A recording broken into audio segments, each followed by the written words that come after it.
견우는 일산에서 임대차 계약을 2년을 계약을 하여 현재는 1년 7개월 정도 거주하고 있습니다. 3개월 후면은 이제 이사를 가야 되는 거죠. 견우는 지금 일산집에서 거주하는 동안 회사를 신사동으로 이직하게 되어 계약 만기에 맞춰서 회사 근처로 이사갈 계획을 세우고 있었습니다. 이러한 사실들을 부동산에 유식한 친구 직녀에게 이야기를 했더니 직녀는 견우가 임대차 계약이 끝나기 2개월 전까지 집주인에게 이러한 사실을 통지하지 아니한 경우 현재 거주하는 집이 자동으로 갱신될 수 있으니 빨리 이야기를 해야 한다, 이렇게 이야기를 하여 견우는 집주인에게 이러한 사실을 이야기를 했습니다. 그러니까 계약 갱신이 되기 전에 거절을 통지한 것이죠. 집주인은 알았다고 이야기를 했고 견우는 회사 근처 신사동으로 이사갈 집을 알아보고 현재 거주하고 있는 일산 집의 계약 만기 날짜에 맞춰서 새로운 집을 계약을 합니다. 근데 현재 거주하고 있는 일산 집의 임대차 계약 만기가 얼마 남지 않고 집주인에게 연락이 온 거예요. 연락이 와서 이렇게 이야기를 합니다. 현재 새로운 세입자를 못 구하고 있어서 보증금을 바로 줄 수 없다. 그래서 견우는 그러면 현재 아니더라도 이사 가는 날에 맞춰서 보증금을 줄 수 있냐, 이렇게 이야기를 하니까 집주인은 새로운 세입자가 구해지면 줄 테니 조금만 더 현재 집에 거주할 수 없냐, 이렇게 이야기를 하는 거예요. 근데 견우는 이미 이사갈 집도 회사 근처로 정해놨고 계약도 한 상태여서 더 거주하는 것은 어려울 것 같다, 이렇게 이야기를 했더니 집주인은 갑자기 아니 내가 일부러 보증금을 안 주려고 하는 것도 아니고 세입자가 안 구해지는 것을 어떡하냐, 이렇게 이야기를 하면서 새로운 세입자가 구해지면 보증금을 그때 주겠다, 그리고 그때까지는 당연히 월세도 내야 된다, 이렇게 이야기를 하는 거죠. 아니 견우는 이렇게 이야기를 듣고 좀 황당하긴 했지만 조금 시간이 지나다 보니 임대차 계약 만기가 지났고 그렇다고 보증금도 못 받고 바로 이사갈 수는 없으니 기존에 거주했던 일산 집에서 계속 살고 있는 상태입니다. 여러분들이 이런 상황이라면 계약이 만료되었지만 집주인이 보증금을 돌려주지 않아 원치 않게 계속 주택에 거주할 경우에는 견우는 월세를 계속해서 내야 되는 걸까요? 이러한 내용들을 오늘 저와 함께 알아보도록 하겠습니다.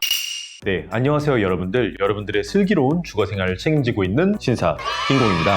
오늘은 조금 황당하지만 실제로 많은 분쟁을 겪고 있는 임대차 계약 만료 후에 집주인이 보증금을 미반환으로 인하여 해당 주택에 거주할 경우 세입자가 계속 집주인에게 월세를 내야 하는지에 대해서 알아보려고 하는데, 정답부터 말씀드리기 전에 서로의 입장에 대해서 한번 이야기를 해보도록 하겠습니다. 집주인 같은 경우에는 이렇게 이야기할 수 있어요. 아니 나도 새로운 임차인을 구하려고 부동산마다 집도 다 내놨고 현 세입자가 이사 가려는 시기가 부동산 비수기라서 내가 고의로 새로운 세입자를 안 구하는 것도 아닌데 이 모든 것이 내 탓이냐, 플러스 현재 세입자가 적극적으로 협조해서 새로운 세입자를 구해야 되는데 현재 세입자가 집 정리도 깔끔하지 않고 이렇게 집을 보러 갈 때마다 제때제때 보여주지 않아서 이러한 이유로 모두 내 탓만 있는 게 아니니 현 세입자가 집에서 계속해서 사용 수익하고 있으니 월세를 내야 되는 것은 당연하다, 이렇게 이야기할 수 있으며, 반면에 세입자는 아니 나는 분명 임대차 계약이 만료된 시점이고 법의 요건에 맞게 2개월 전에 계약 갱신 거절 통지까지 했는데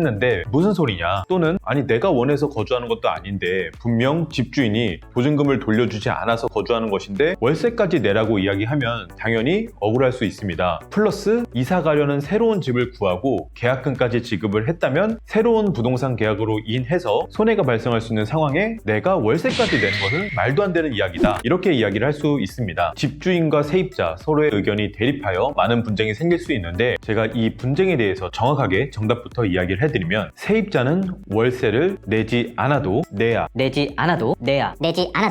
월세를 내야 합니다. 그 이유는 판례를 하나 읽어보도록 하겠습니다. 판례에서는 임대차 계약 종료 후에 임차인이 동시이행의 항변권을 행사하여 임차 건물을 계속 점유하여 온 것이라면 임차인이 그 건물에 대해 점유는 불법 점유라고 할 수 없으나 그로 인하여 이득이 있다면 이는 부당이득으로서 반환하여 한다 라고 판시하고 있기 때문입니다. 이해하기 쉽게 제가 사례로 이야기를 해본다면, 견우가 집주인에게 주택을 반환해야 되는 의무와 집주인이 보증금을 반환해야 되는 의무는 동시에 이행해야 한다고 볼 수 있으므로 집주인이 견우에게 보증금을 반환하기 전까지 견우가 주택을 점유하고 반환하지 않는 것은 불법이 아니나, 주택을 반환하지 않으면서 계속적으로 집에서 씻고 자고 먹고 했다면 그것은 견우가 점유만 한 게 아니고 이득을 본 것이므로 이득 본 것에 대해서는 월세를 집주인에게 지급해야 한다는 의미라고 볼 수 있는 거죠. 근데 무조건 월세를 내야 하는 것은 아닙니다. 중요한 쟁점은 세입자가 주택을 점유만 했는지 아니면은 사용 수익까지 했는지 라고 볼 수 있으며, 다른 판례에서는 세입자가 보증금을 모두 돌려받지 못하여 임차 건물 부분을 계속 점유하긴 하였으나 이를 임대차 계약상의 목적에 따라 사용 수익하지 아니하여 실질적인 이득을 얻은 것이 없다면 세입자는 집주인에게 월세를 내지 않아도 된다고 판례도 있기 때문입니다.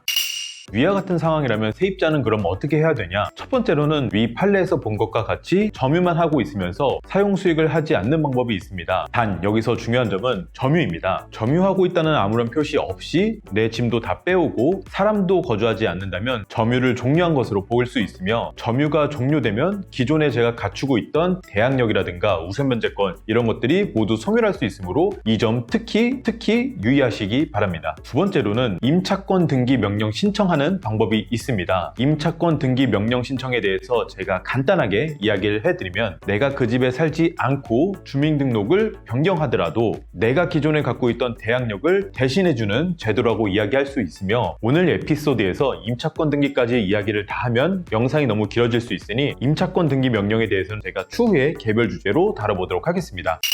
네, 오늘은 세입자가 이사를 가려고 하는데 집주인이 보증금을 돌려주지 않는 경우 임차인이 현재 거주하고 있는 집에 계속 월세를 지급해야 되는지에 대해서 알아봤습니다. 오늘 영상이 여러분들에게 도움되셨다고 하면 구독과 좋아요 부탁드리며, 오늘도 슬기로운 주거생활을 책임지고 있는 신사 김공이었습니다. 감사합니다.